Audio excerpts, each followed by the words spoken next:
conclusion of the service, Nat came to me and said, I can help you. And then Jeremy came to me and said, I can help you. And over the course of this week, they both did a lot of studying. We had a number of conversations, and here we are with the exquisite beauty of their voices and their presence and their souls. Thank you so much. We're so grateful. And thank you also, Chris, for the beauty of the violin. Of course, there's so many of our members who have contributed beautifully for these services. I'm sure we'll get to the thank yous for everybody, but for right now, I wanted to say how important it was and how much it means to all of us that you have done this, and will continue to, and we're most grateful. Okay. When Sal and Gussie Rothkirsch, my maternal grandparents, celebrated their 50th wedding anniversary in the early 1970s, my parents, who were juggling financial challenges, splurged on a special anniversary gift. They donated funds to the Jewish National Fund for the planting of 50 trees. 50 trees planted in Israel in honor of my grandparents, my mother's parents. For them, it was an obvious choice. Supporting the land of Israel was a joyous way to celebrate this occasion. My parents framed the tree certificate from J&F and proudly presented the gift to my overjoyed grandparents. Gussie and Sal had escaped pogroms, severe economic and livelihood restrictions, and grinding poverty in Eastern Europe. And for them, the establishment of the State of Israel was an amazing miracle. Our people rose from the ashes of hate and built a thriving modern country in the land of our ancestors, our long yearned for ancestral homeland. The connection to Israel was core to their identity and worldview. The synagogue where I grew up in suburban Philadelphia taught us to be proud of our Jewish identities, and Israel was the most significant expression of that. We learned Israeli songs and dances and studied books on the glory of Israel as a modern nation in our Hebrew school and our Hebrew high school. And I still recall the gripping sermon from our rabbi on Yom Kippur 1973, telling us that Israel had just been attacked by the combined Arab armies, and this was a frightening existential threat. We never learned about the Nakba, the Arab term referring to the establishment of the State of Israel, the catastrophe. Our mother's milk was safety in our land, a post-Holocaust victory. The suffering of Palestinians, we were taught, was a result of their refusal to accept the United Nations partition of the land of Palestine into two nations. One, a tiny Jewish state along the Mediterranean coast, and the other, a Palestinian home west of the Jordan River. There was no discussion of the complexity and of Arab suffering that was whitewashed by this narrative. There's a story told, which I heard repeated last week on a rabbi's New Year call with President Biden, who has told it many times over the years. Recalling his first trip to Israel as a freshman senator in 1973, Biden was granted a meeting with Prime Minister Golda Meir. Together with Yitzhak Rabin, Golda briefed Biden on the many threats Israel faced, showing him a series of maps. He says, "I guess she could see the apprehension on my face," Biden said, retelling the story. She said, "Senator, don't look so worried. We Israelis have a secret weapon." And I thought she only had said this to me, no one else in the whole world. And I thought she was going to tell me about a new secret weapon. "So, what is Israel's secret weapon?" Biden asked eagerly. "We have nowhere else to go," Golda said. I came to appreciate why my parents and grandparents were passionate Zionists, given their worldview and life experiences. I have also come to appreciate why it was singularly and exclusively tribal, even if it was the worldview that shaped my own Jewish identity. It was not just an idea. My father and I had each had our own personal experiences of anti-Semitism, which for us was aligned with the Jewish historical experience of centuries of displacement, second-class status, the Inquisition, the Crusades, the pogroms, and the Holocaust. Only in Israel could a Jew be truly free of this scourge, finally able to be masters of their own fate, finally returning home. This foundational value shaped my worldview, my identity, and my passion for justice. By this I mean justice for Jews and for Palestinians, all of whom have suffered deeply from the impositions of the actions and decisions of the Western and Middle Eastern nations. Yet the actions and decisions that deeply hurt each of our peoples were different and perceived very differently in Jewish and Arab societies. Today, differences of perception, belief, values, and attachments have been tearing us apart. Two wounded peoples, Jewish and Palestinian, have not been able to come together for mutual understanding and reconciliation. Despite the multitude of coexistence and peace-building organizations, Israel and Palestine remain at odds with each other, lacking understanding and shared goals. While most, but not all, Israelis and Palestinians have been unable to find a middle ground to advance understanding and ultimately peaceful coexistence, these hostilities have gripped the American community as well. What was once a Jew versus Christian or Jew versus Muslim posture in my parents' generation has spawned a divisive Jew versus Jew battleground. Muslim and Christian communities are not immune to this contentious environment either. In our divided political landscape, where politics are explosive and toxic, our divisions regarding Israel and Palestine are tearing us apart. Bless you. Our people have been here before.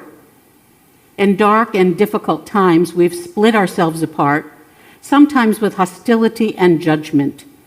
The first and second centuries are an example of such a time. Here we find the statement in Pirkei Avot, the wisdom of our fathers in the Talmud, a window into their divisive world. Nitai the Arbelite said, "Keep yourself far from a bad neighbor. Do not associate with the wicked, and do not lose belief in retribution."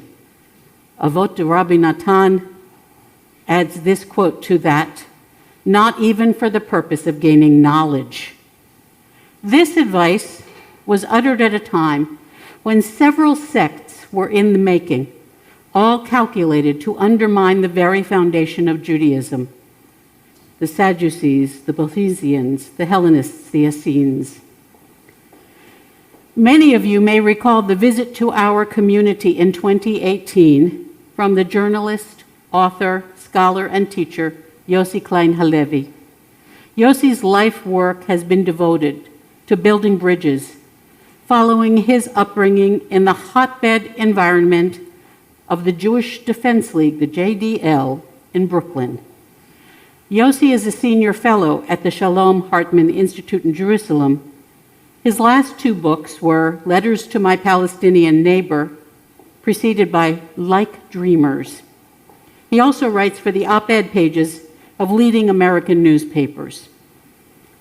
So when I sat down to talk with Yossi this summer in Jerusalem, I shared with him my distress about the sharp and sometimes painful divides concerning Israel-Palestine in our world, even in our community. I wondered aloud to him how an American rabbi could talk about Israel now, given our sharp and emotionally charged divisions on the subject.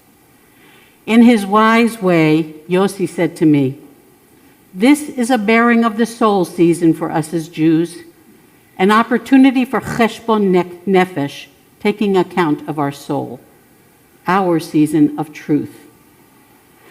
Sharing his worry for the future of liberal Judaism in America, polarized and disconnected from our history, our people's values and our story, Yossi insisted that there's no more important time for this conversation. From that place, I offer another teaching then from Pirkei Avot. Rabban Shimon ben Gamliel said, by three things is the world sustained, by truth, by justice, and by peace. As it is said from the prophet Zechariah, render in your gates judgments that are true and make peace. The pursuit of peace requires an open heart, an open mind, an open ear for listening, and great courage. Fighting is easy. It requires only a passion for harming your enemy with the intent to win. Peacemaking is painfully difficult, where passion can only help if it is intent on truth, often multiple truths at the same time. The courage to let go of our passions, our dearly held opinions, and to shift our place in the world, that is sacred work. It means profound listening. This is our work on this holy day of atonement. When Yossi wrote letters to my Palestinian neighbor, each letter was an invitation to real Palestinians who live across the hill and down the road from him, and to the whole Palestinian community around the region. He created a website where Palestinians could post letters to him in response to his letters. Some are published in the second printing of the book, and all reside on his website. In a time when dialogue and mutual understanding are elusive in many corners of liberal American Jewish communities, these letters offer an example of how to hear each other openly. Here are some examples. One letter from a writer, Mustafa Ezargani, from the Moroccan-Israeli Friendship Association, read, I recently had the honor of reading your book, Letters to My Palestinian Neighbor. The first thing that caught my attention was the title, the seemingly simple designation of the Palestinian people as your neighbors is a powerful declaration of love, appreciation, and familiarity. It also acknowledges a sense of belonging to the same land, area, and spatial entity. The book he wrote highlights the importance of working towards mutual understanding. Both sides have to accept at least some responsibility to learn about and understand the other, be it culturally, historically, or religiously. Your statement that peace cannot endure without such work really resonated with me.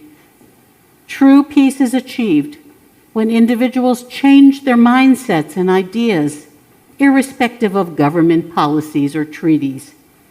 It is through this concept of a loving peace, something is constantly worked towards, that I believe offers a common starting point.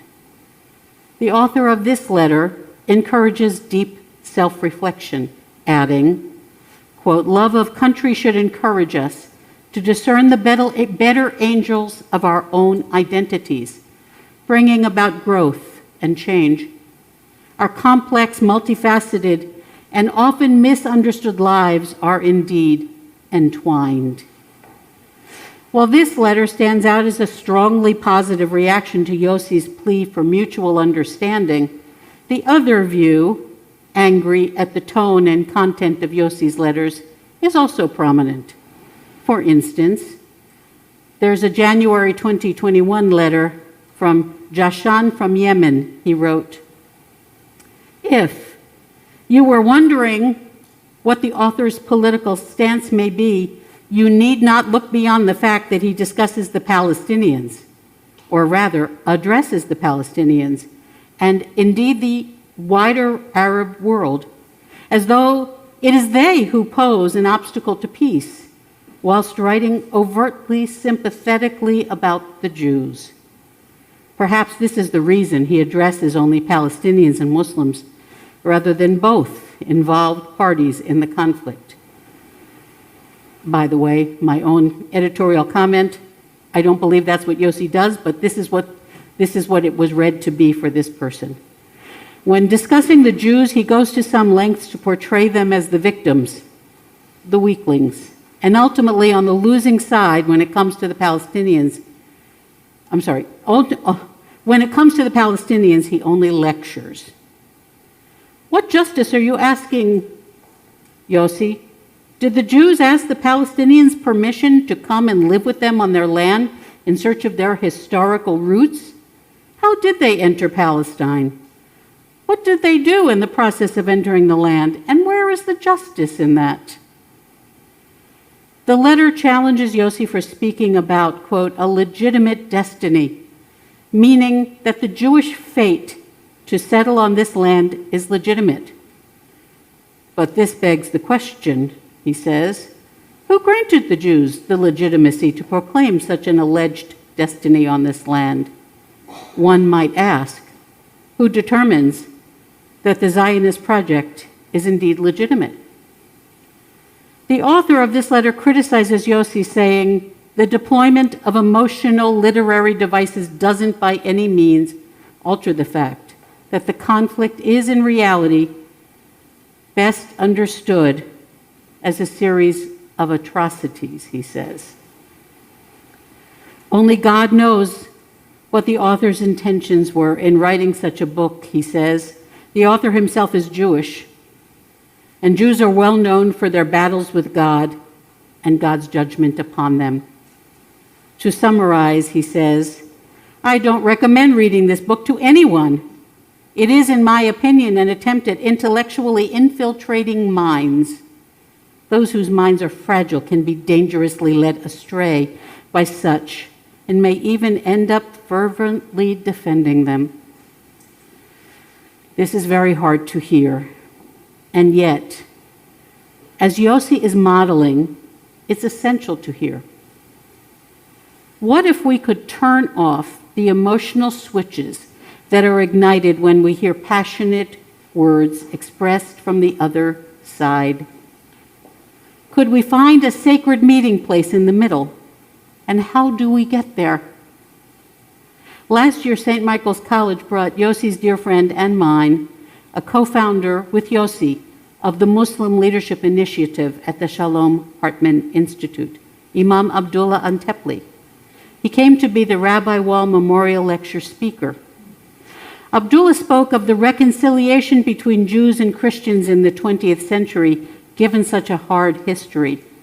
So now are Jews and Muslims called similarly to bring, as Abdullah said, the cosmic gift of mutual understanding to make God smile in the 20th century. Abdullah noted an obvious but important truth, that Jewish-Muslim relations have not always been rosy, yet he highlighted the similar theological language and religious imaginations of the two religions and the ways in which, as he said, they both love and obey God fervently. Our community here, having a deep and meaningful relationship with the Islamic Society of Vermont, and my friend, Imam Islam Hassan, are a testament to that sharing. Imam Antepli commented that if we can work as hard as the forces trying to divide us and be as intentional as the people trying to make us enemies, then Jews and Muslims can make real progress towards reconciliation. He says, moving towards reconciliation requires Muslims and Jews to take words from Sinai and Mecca seriously. And for Muslims, he says, not to be so ignorant as to be vulnerable to unspeakably silly theories, quote unquote, such as those motivating the recent Texas kidnapping of a rabbi and congregation. Such morally alarming and on-the-rise incidents, Imam Antepli says, require Muslims to do their homework Abdullah says, part of this imperative for Muslims would be coming to realize how Zionism is understandable as a homecoming story for them, and there's nothing wrong with it. When the Jews left, they took Zion with them and had scriptural, ethical, and moral connection to remain legitimately indigenous, local, and native to this ancestral land. That needs to be honored and understood. But this is not a one-way street. Imam Antepli, who calls himself, quote, a recovering anti-Semite, has advice for the Jewish community. He said, for their part, Jews who seek greater reconciliation need to do their own moral homework and to understand that Palestinian suffering is not a fiction and that this homecoming project has caused so much death, destruction, and shattering of people who were living there before 1948. Israel has a role, he says, in creating a two-state solution, as impossible as it looks right now, without losing any strength of your Zionism, Imam Antepli says, or joy and pride in the creation of Israel.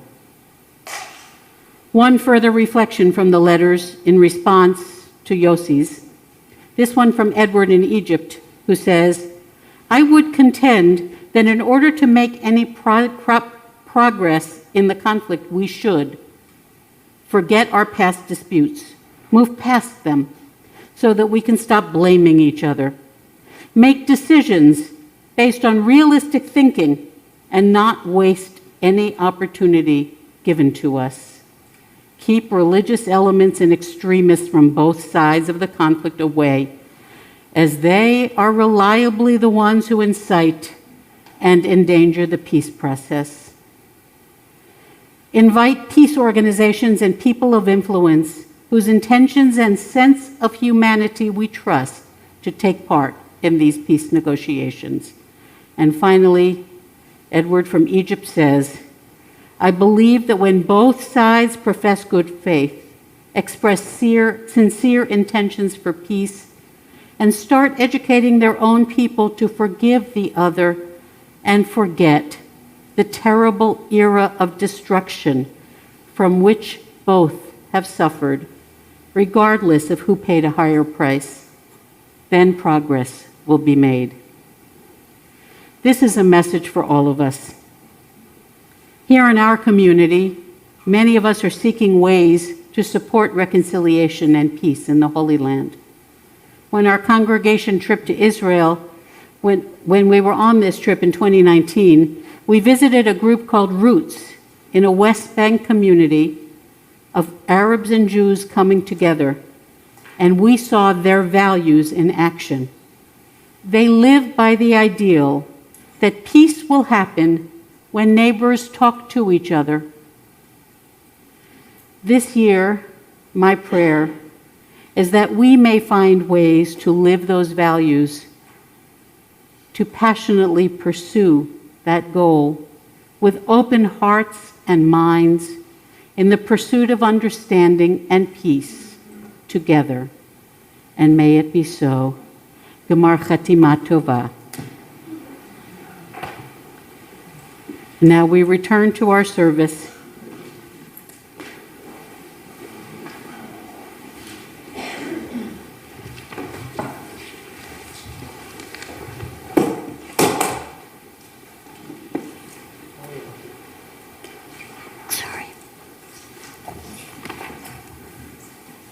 Page 237, yes, Nat?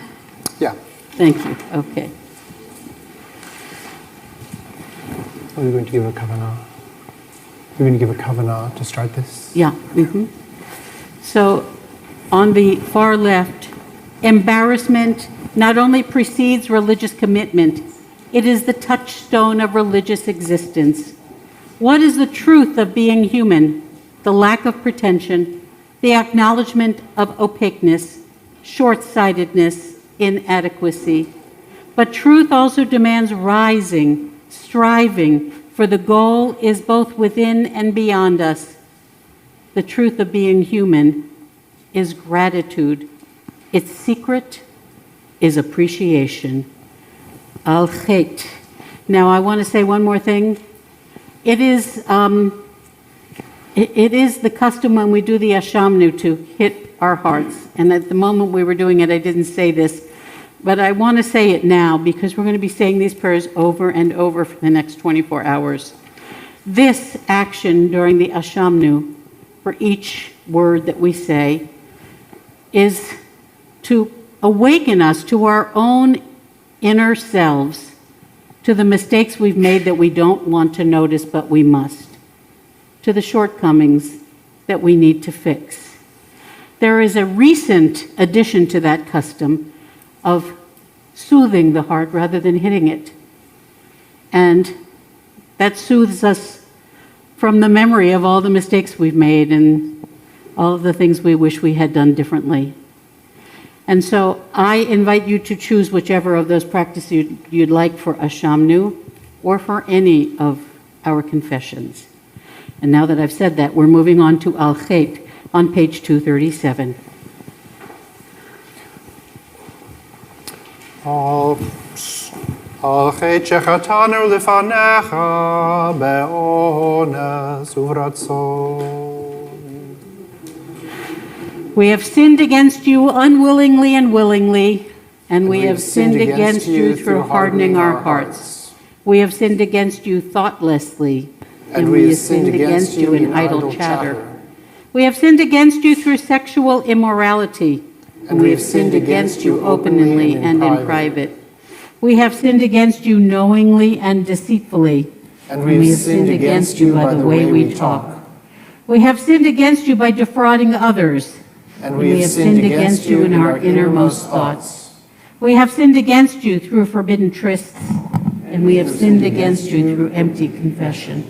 We have sinned against you by scorning parents and teachers, and we have sinned against you purposely and by mistake. We have sinned against you by resorting to violence, and we have sinned against you by public desecration of your name. We have sinned against you through foul speech, and we have sinned against you through foolish talk. We have sinned against you through pursuing the impulse to evil, and we have sinned against you wittingly and unwittingly.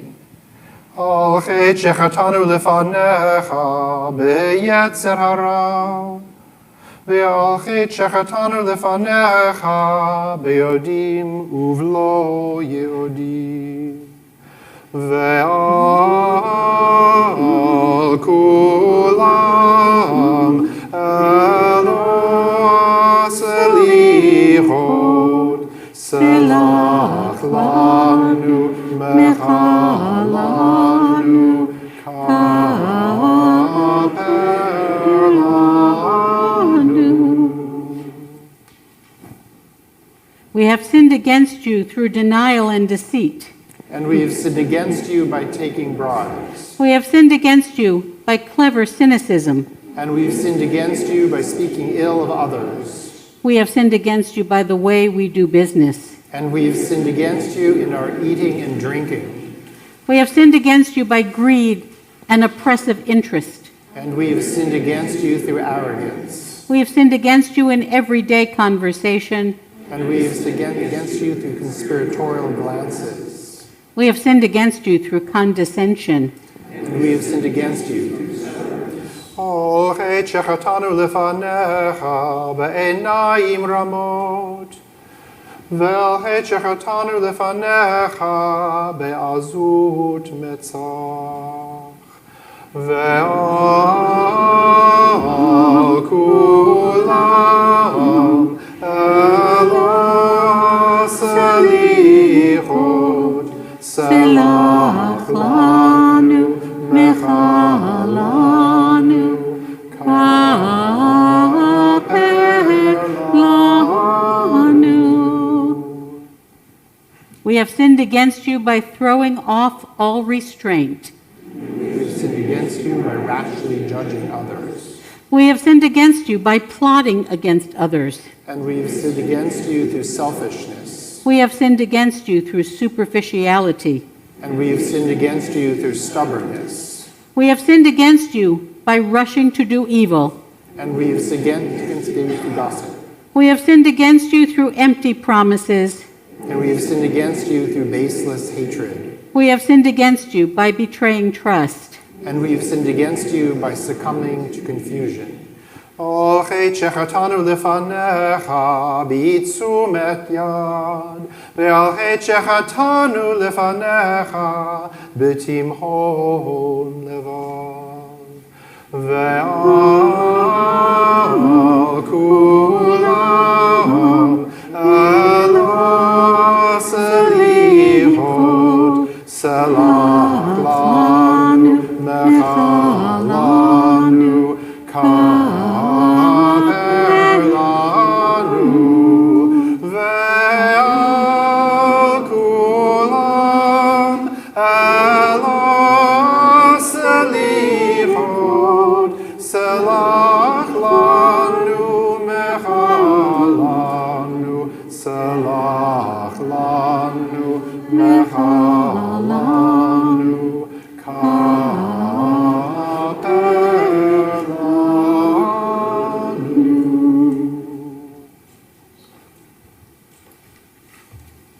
The ark is open for Avinu Malkeinu.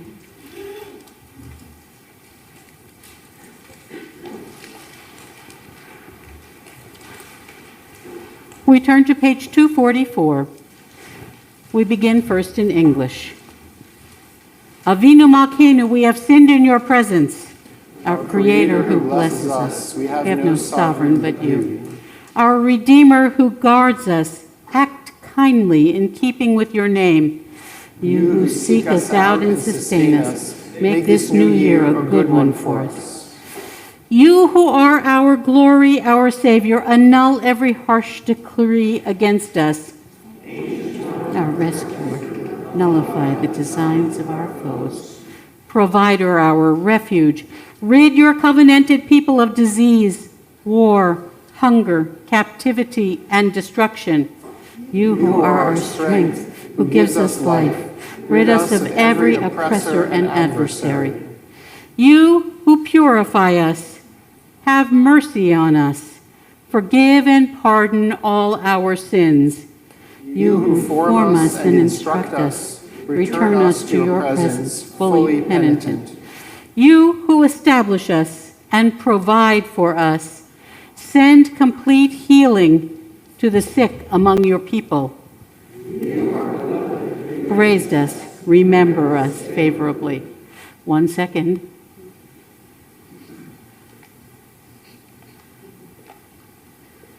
Thank you, Dan. Avinu Malkeinu inscribed